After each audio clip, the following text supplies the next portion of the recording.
So first point here. Let's dive in, baby.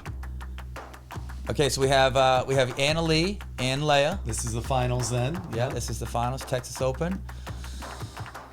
Oh, Leia does not come in on a return. And that ball was totally wide. Okay, hang on Right, here. let's look at that again. Let's look at that again. Well, and you know, if you look at the very first shot in the rally here, the serve, deep serve, right? And, you know, I don't know if it's her return positioning, but she's crowding the ball a little bit, right? And Wyatt jams her a little bit. Yeah. I think that's why she stays back. But the irony is the return itself ends up being really deep and slow. So she did have time to get into the net, but opts to stay back. You know, something that we've been talking about as well. I think this is a great tip. You know, singles players out there, if you commit to the slice return and you realize that the serve is deep, you're going to have to go to a little half volley, bunt that thing, tip down, you know, short hop, and then look to move in off of that. But if you try to slice that thing back when you don't have time, you're probably not coming in, or it's going to be a very inconsistent return. Miss the shot or hit it very short. Yeah, absolutely. So Leia stays back. Stays back. Annalie takes the net right away. Yeah. Ooh, might have got lucky with a call there. Yeah, I mean, it's a nice little flicker cross, but for sure. She did. Might have got away with one. Looked like it was an inch or two wide. Okay, so we got number 9 here. Matt and Lucy playing Jay and Jesse, and I believe there's a little tension there, if you know what I mean. I don't believe that was a sick lob. That's just stupid an lob. Unreal shot selection. Stupid, yeah, right. But I don't think there's a lot of love between Jay and Matt, or there's probably not a love between most people and Matt, if you know what I mean. Okay. Well, they live in the same area. Yeah, this point is sick. Unreal. See ya. Great shot. Yeah. Jay brought a little singles. A little singles flash. Look at the slide, huh? The Frenchman, the flying Frenchman. Inside out, on the run. Oh yeah. Okay, let's slow this puppy down. So yeah, I mean, pretty bold lob there. For sure. Right, they're back playing some D. Trusting their D. Finally gets one where his feet are set. Starts working his way in. Jesse pops it up. They have to go backwards again. Just trying to get a paddle on it here. Stay alive. This is the opportunity where Jay can show off his wheels a little bit. And then it's one thing to get there, right? But another thing to execute a good shot, not, let alone kind of a misdirect behind Matt Wright. And I think just an example of foot speed and touch on the go is what gets him to win that point. Okay, number 8 here. We got, I don't even know who those guys are over there. Rob's Gilbert and Gilbert. The Gilbert brothers. Gilbert Bros, yep. Okay. Got herself a them this week. Rob likes that knife dink, you know, on the backhand side. Look at that look at that defend. Look Cassidy at that. special. Oh yeah. Look at the hands. Classic Cassidy. Oh, sick. Look at this exchange. Yeah. Not too shabby. Yeah, I don't know what happened. It looked like a fault was called, but the ball bounced, so I don't understand how that'd be a kitchen. Okay, on number 7 here, we got Jay and Jesse in the near half, and then in the far court there, we have Matt and Lucy. I believe this was a semifinal match, and then Jay and Jesse eventually do get the win here. Okay, man, drop, sneak in. Jay's looking to get those disconnects early. Yeah. Jay's looking to get those hands dirty and poke his head in when he needs to. Both these guys are known for taking a lot of court, and both these ladies are very solid in that forehand to forehand dink pattern. Yep. Okay, so got some slow-mo going on here, but wanted to just touch on Jessie. I mean, she's been playing great, been playing with Catherine. Her and Jay have made a couple finals. Made the final in Orlando. She actually won it with AJ in Vegas, and obviously she made the final in Texas. But she's dinking well out of the air. She's mixing up her slices, using slice, or mixing up her spins, using slice, using top spin, taking balls out of the air, moving it around. One thing that I don't believe she does great is dink back behind the guy. I know. Gotcha. I know when we played her, she really didn't keep me honest a whole lot. It was more so just kind of speeding up back behind me. But obviously, great right side player. As we see here, it's kind of the females grinding away across. Both guys are, being their usual If you see selves. these ladies kind of adjust their core positioning between the points, they're often, both of them going to a slice forehand, which it makes sense to take a little step back. Open that up. Unreal. Okay, here we go. Lucy takes one out of the air, got herself a little hand speed battle. I'm just going to rewind here. I mean, Jay, stop it.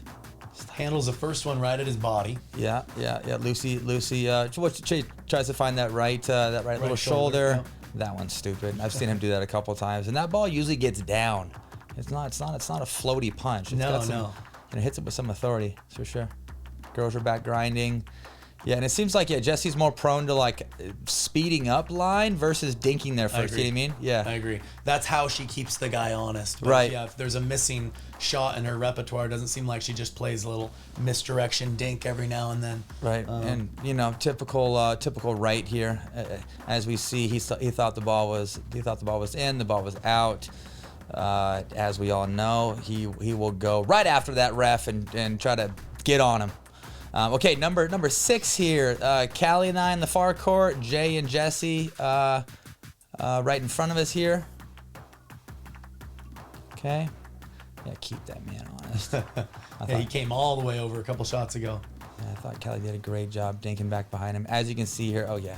Oh no. Oh no. Pull your Tyson. Shorts back up, Tyson. Pull your shorts back up. Just gonna show this again here. Okay, drop. Get one down, buy myself a little time, and waited for your right moment to get in. Yeah, right? Yeah. Was a little and high. I think something to note here, especially guys playing mixed. This ball right here, it's short. It's short. This ball should not be dropped cross. If I drop this cross, Jay's probably going to take one off the bounce, look to go at Callie. Mm-hmm. Obviously, I'm trying to drop in front of myself, put it on Jesse. Just seems like Jesse's obviously not gonna hurt me off the bounce. So in order to neutralize, put it over there. Got our girls grinding away here. And if you wait long enough, there's a little slice of the pie to put in your back pocket, if you know what I mean, if you wait long enough. And credit to Jessie. You can see how she paused. It took her out of her normal rhythm, and it's a little bit scary, right? When you decide to go for it, you have to wait. If you're wrong, you often end up losing the point. But the longer you wait, the bigger slice of the pie you have. For sure. And you have more time than you think. Simple as that. Okay. Hit that ATP in your red zone and wait. All right, here we go. Loong and Spency.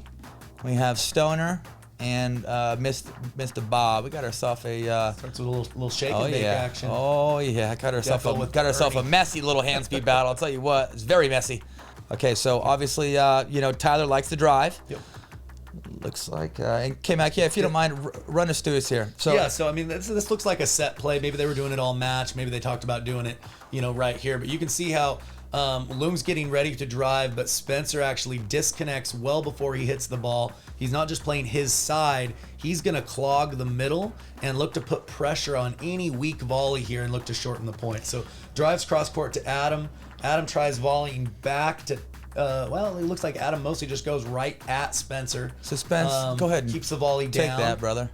Spencer is able to get the volley back, but not really get ahead in the point like you're looking to do. So at this point, Tyler's just kind of in a mindset where it's almost like a modified I formation temporarily. He's going to wait for things to slow down to then fill in if the point hasn't been won or lost prior to that. And I think something that Spence did early on, he disconnected, he got up early, but there's this there's this idea where if you can get your opponent looking at things they don't have control of, or if you can get your opponent as they're hitting that fourth ball, if you can get them looking at big picture versus small picture. That analogy I got from Steve Dawson. I totally stole it. Small picture is things you have control of, and that's looking at the ball, right? Looking at the ball in detail. Looking at the holes, looking at the seam, looking at the roughness. Or big picture is kind of glancing at what's in front of you. I like to say, 80% of this game is small picture, 20% is big picture. So, but I think something that you're looking to do when you're poaching is kind of get up, make some noise, get in their vision, just get them looking at things they don't have control of, So the point eventually slows down with a little bit of a reset volley from Deckel. That's Tyler's opportunity to just come in, slow the ball down, and neutralize. Amazing where he dinks in front of him at Deckel's inside, or almost his right hip, and Deckel was still able to take off an Ernie from there. To put them back ahead in the point. This is pretty crazy. Deckel, quit being so creative. This is not to his backhand. This is to the middle. It's to his inside foot. Inside foot, and he still is able to take off from there. Stupid. Pretty select skill set to be able to cover that kind of ground. Yeah, it's a big man. Doesn't get it down, but surprises Tyler enough. He kind of pops that one up, and from this point on, Deckel and Adam are ahead in the exchange. You see a little bit more air under Tyler's volleys versus Adam's able to hit down. They're trying to stay alive in the point, but until you can get one down, it's often just a formality until eventually Adam gets one that he can put his full weight into and angle off. Right, and from what it looks like Lung probably should have reset it or, look to block there. Anytime Agreed. you're losing that hand speed battle and you're not up and established, it makes sense just to be disciplined, play one soft, Yeah, after a couple where you feel that you're hitting up, you got to try to have that frame of mind to slow things down, realize it's not your time to win that exchange anymore, most likely. Sure. And I don't think Lung blocks a whole lot in transition. He's more like swing, rip. Yeah, It's true. He's, you see this with really athletic guys. They're fast enough that they close that gap so well. Yep. That oftentimes they can have, a limited ability to reset, and they can make up for that with some of their athleticism and hand speed and ability to close the gap. For sure. Okay, got number 4 here. Oh, Callie and I. Okay, playing Jesse and Jay. The finals here. Once again, dig one out. Yep. Go on. Look at the wheels. Come on, Callie. Had a girl. Unreal. Just don't Staying screw it up, alive. Tyson. Don't screw it up. Get one down. Get in there. Okay, I'm just gonna slow this down real quick. So, something that I see a lot of people do here. I do it myself, and I obviously did not do it during this point. But when you're playing defense and you recognize you get one down, a great example here. Like I'm playing defense. Okay, I get this one down, and then I'm basically enhancing my defense by gaining court position and getting up versus looking to see how pretty my drop is. Yeah. Or versus being surprised that I got one in and I'm like sitting back and watching. So you can enhance your defense by getting one down and then gaining real estate and getting up and getting in their vision. One of the things I teach too is every step forward that you can get reduces the size of your opponent's target at your feet. The net protects you to some degree a little bit more. So by getting that extra step to midcourt here, you're limiting Jay's aggressive or offensive options, right? For He's sure. more likely going to dink or put the ball in front of you and allow you to continue your path forward. If he decides to just try to go through you, that's a very small target, and you've got a lot of time to react to that ball at this point. So let's see how it plays out. Stays aggressive, back to Callie. Does stay aggressive. Oh no. Okay. Oh That's no. pretty bold. How many do we got to get down? Callie, how dare you pop a ball up? Dang it. That's one though, over the course of a match, you lose that point, but Jay had to thread the needle 3 shots in a row because of your court Making positioning. him play. Yep. Over the course of the match, he's going to make a few unforced errors in situations like that, whereas if you stay behind the baseline, he can continue to find your feet much easier and take a lot less risk to do so. And how much confidence that can give you when you're defending well and you're turning defense into offense and you're turning these scrambling points into winning points, like puts pressure on your opponents, takes pressure off of you. You know that you have the option of just playing good defense to score. I'm a huge fan of gaining confidence through good defending, and obviously good defense is great offense. Makes the court feel very small. Does. That's a very, and on the flip side, it's so deflating. Let's say you're popping overhead after overhead and your opponents are back at the baseline, the old Newman special, right? Newmans are back grinding away and they finally get one down. It is so deflating when you've been trying to put the ball away for, 4 or 5 balls, and all of a sudden they get one down and they're, in your vision, they're 14 feet away. Well, I would say when you and I play, obviously you've got great offense, great defense, but it's the defensive points that mentally are more frustrating, right? Yeah, because right. it has a carryover effect into other points. It does. You tend to, your shot selection maybe gets a little dicey because you're like, well, what do I have to do to put this dang ball away? What does it take? That's how I feel like when I'm playing Kohler. He's doing that little crab walk with that goofy block that is always pretty high with margin, but is extremely shallow. I kid you not. Like, talk about a guy who blocks extremely well, but there's more height on his block, but with it being higher, like he does a good job of finding that shallow that first zone. half of the kitchen box. He does. Something to be said, Okay, number 3. You against Riley and Catherine. Oh yeah, here. got myself a little dub over Mr. Newman. That's a good win. I will take that dub. Okay, gals in their right to right pattern here. Nice little fight off one-handed volley there by Callie. Yeah, this punch pretty silly. Yeah, don't be trying to lob me, Catherine. She actually tried that. She was very successful early on in game 2. Look at this. This point's stupid. Oh no. Oh, We're high formation.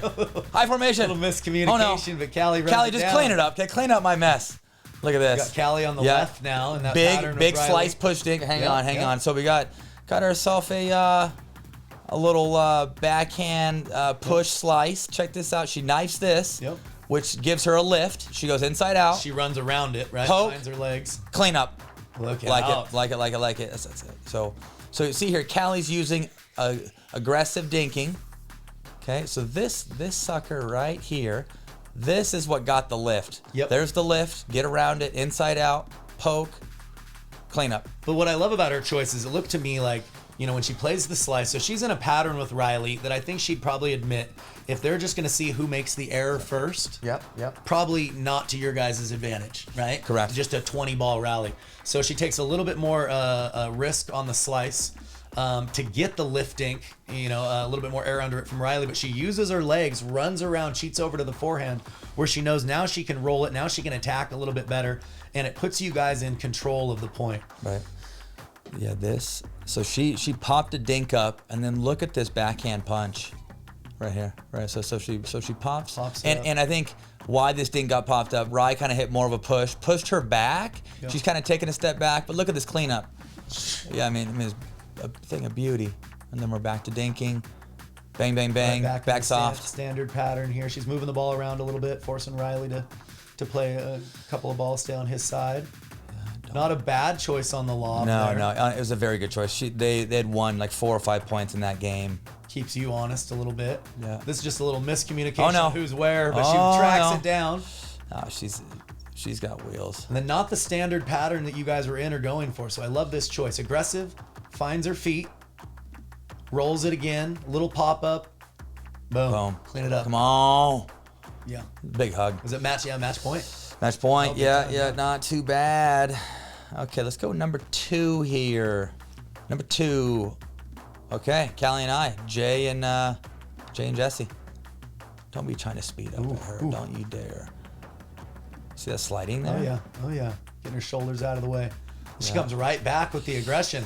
Yeah, she does. So let's break this down here. Okay, so yeah, Jesse drops. We get in. Jay looks to speed up. Speeds up with 2. Yeah, and Callie's sliding. I mean, so and it's kind of a goofy little pattern. So ladies are like they're in a hand speed battle across court. Slide. But Callie does a good job of kind of sliding, getting out of the way so she can hit a better punch. But Kyle and I were talking about this earlier, and I thought Kyle put it pretty well. What were you were mentioning? Men's pickle, women's pickle. Yeah, it's a little different, kind of based off of this ball. Yeah, I think if you watch here, I mean, I wouldn't say it's a bad speed up by Callie at all, but you'll notice if you look at her body positioning after she pulls the trigger off the bounce, she'll often take a little step back.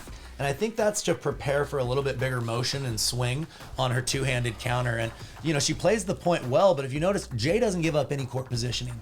And he's able to generate in a short motion enough power, enough stick off the volley that even though Callie's putting more body weight into the shot, ultimately, because she's sagged back a little bit, Jay's able to win that point out by not giving any positioning up. Now, in the women's game, where maybe you're not quite as strong or you see a little bit bigger motion or bigger swings, I think it's more favorable for ladies to initiate offense and pull the trigger off the bounce. But in mixed, you have to be a little bit more selective. It's a little bit more about misdirection than sheer power that gets through the guy. For sure.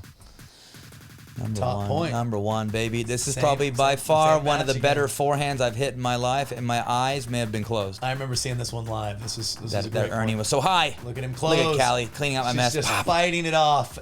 That little stupid short forehand that hit the top of the tape. And then look at me, just pumping my chest. I mean, look at that. So yeah, we're playing. So it all started with me trying to Ernie, and I need to get this Ernie down. And also, this Ernie should be a forehand. It should go at Jesse. Right. So couldn't get around it. So Jay's dropping. The moment he sees it, he closes in hard. Yeah. And then this. I mean, I'm like 3 feet from the kitchen. Jay hits a high backhand volley, screaming at me. I basically have a ball in my armpit, elbows tucked in. It's tight. Technique is very tight. And slapped it, top of the tape. and clean up. Yeah. What I kind of love about that though, is to me, for the longest time, if I'm back in transition and they're slamming it at me, I would have thought, you have to play a reset or you have to play a block. But sometimes, it's just a matter of getting a paddle on the shot, and you can steal away a certain amount of these points, especially when a guy's over and he's standing in the middle of the court. Sometimes these little stab swings actually end up getting the job done, where it doesn't have to be a perfectly placed block volley.